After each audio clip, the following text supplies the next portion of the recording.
Hello, welcome back to Money Talks. In case you're new here, my name's Ian. Today, I want to talk about my biggest financial mistakes of 2019.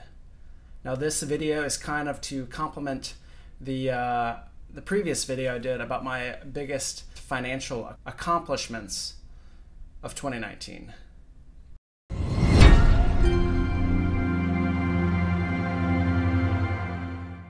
So, we all make mistakes, and then sometimes we make mistakes with money.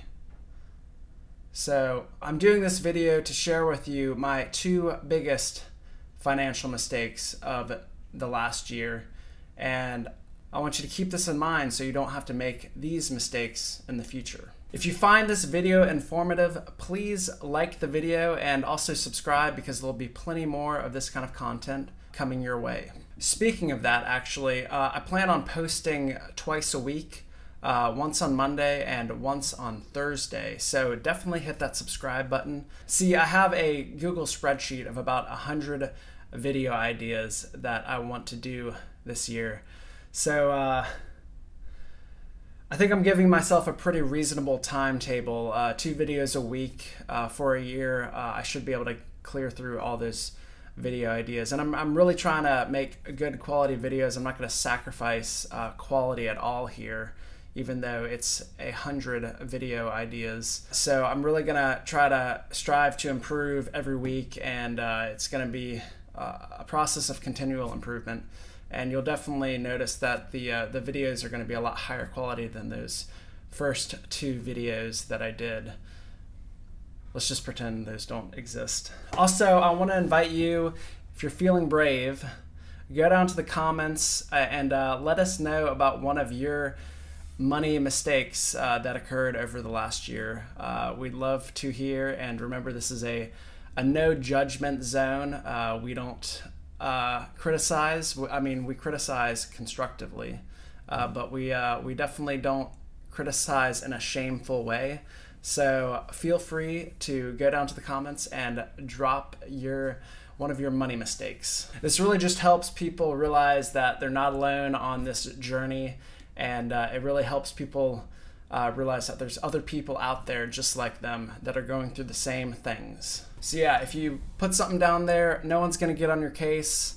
They might offer feedback, but we definitely don't do any shaming around here. So for 2019, I'm pretty happy to say that I had very few money mistakes. I only really had 2 that I care to share right now.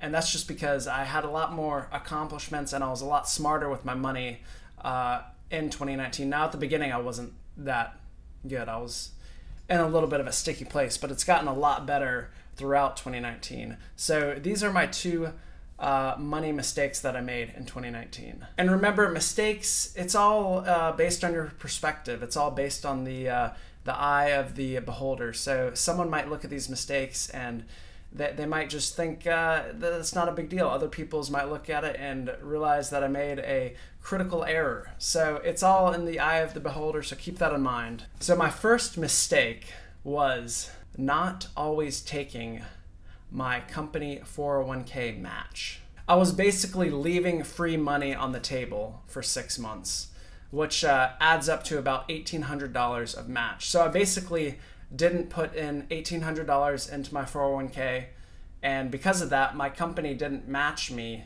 an additional $1,800 in my 401k. So let me just back up here. My previous company had a 100% 401k match, up to 5% contributed. So for example, let's say your income's $100,000 and you have a 5% match. Your company's matching up to 100% of the 5% that you put into your 401k. With those numbers, you would be putting $5,000 into your 401k, and then your company would be matching that $5,000. So it's a great way to help fund your retirement account. If your company does it, always take the 401k match. It's basically free money. It's basically a 100% return on investment instantly. Now, the reason I opted out of my 401k plan was because Dave Ramsey told me to. He told me to do this in order to speed up my debt repayment. This is part of baby step 2, which is part of the Total Money Makeover program that Dave Ramsey pushes. Now, fundamentally, I know Dave Ramsey tells you to do this to motivate you to pay off your debt faster, because psychologically you're like, oh man, I'm losing out on this 401k match, so I gotta pay off my debt faster. So eventually you can get back to funding your 401k sooner. And don't get me wrong, I really like Dave Ramsey. He's got a great message and his program is really good for certain people and it really helped me, but there's different ways to handle money and I am choosing not to follow Dave Ramsey's plan anymore. I gotta say, it really sucked to leave $1,800 of company match on the table, because having that extra $1,800 to go towards my debt didn't really make a big impact, but it made a much larger impact on my retirement account. You see? Because $1,800 went to paying off debt. However, I could have had $3,600 in my retirement account now, which should have a higher yield in the stock market than the return on investment of paying off debt. However, I can't complain too much because I have $1,800 less of debt now. So it's really hard to say if this is exactly a money mistake. In my opinion, looking back, I wish I had done things differently. So let's just back up here. Here's kind of my reasoning behind this. An employer match is a 100% return on investment immediately, whereas paying off debt is about a 20% return on investment, just based on the interest rate. Credit cards are typically have a 20% roughly interest rate. So it's a 100% return on investment over here at the 401k match versus a 20% return on investment with the credit cards. I'd like to take a break before we go on to the second big money mistake of 2019 to invite you guys to think about some of your money mistakes from the past year. It could be something big, it could be something small, it could be something you didn't even realize was a mistake until you just thought of it. Or it could be something that you've known was a mistake for a long time. Whatever it is, anything goes. If you're feeling adventurous, go down to the comments and just drop a 2 or 3 word little summary of your money mistake. Also, if you like this kind of content, I want to invite you to subscribe and hit the notification bell so we can continue to have thoughtful and productive conversations about money in the future. So my second biggest money mistake of 2019 was lifestyle inflation.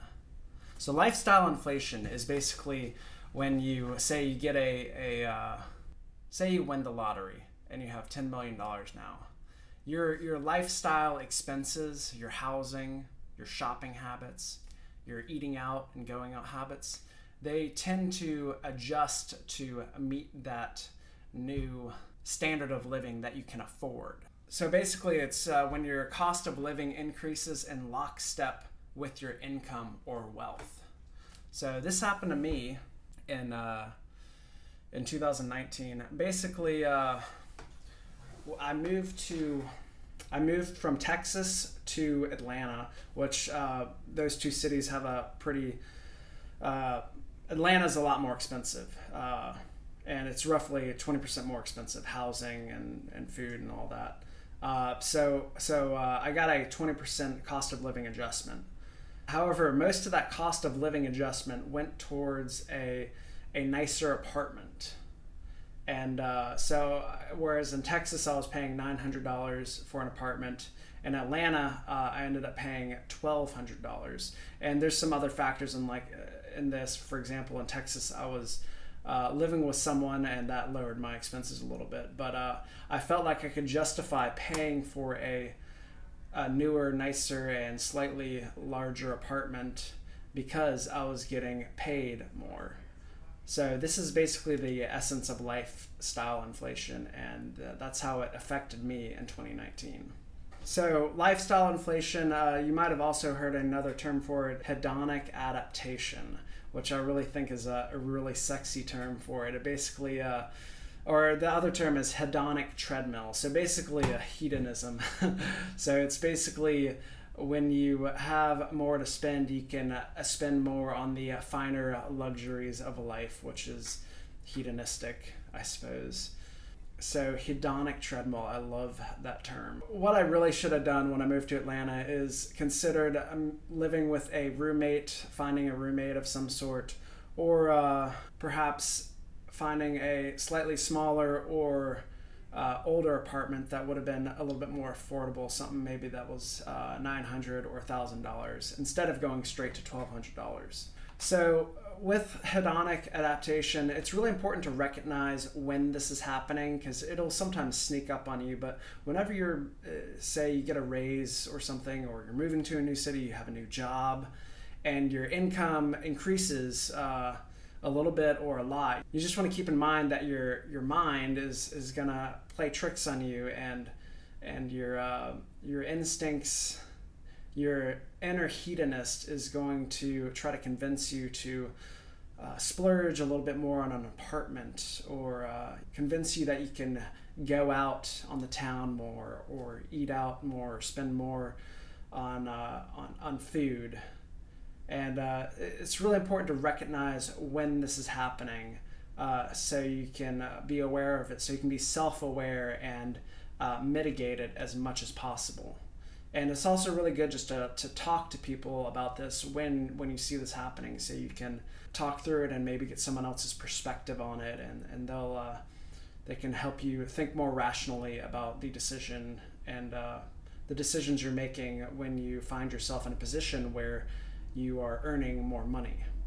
So I really just want you to think about when this happens, just try to nip it in the bud.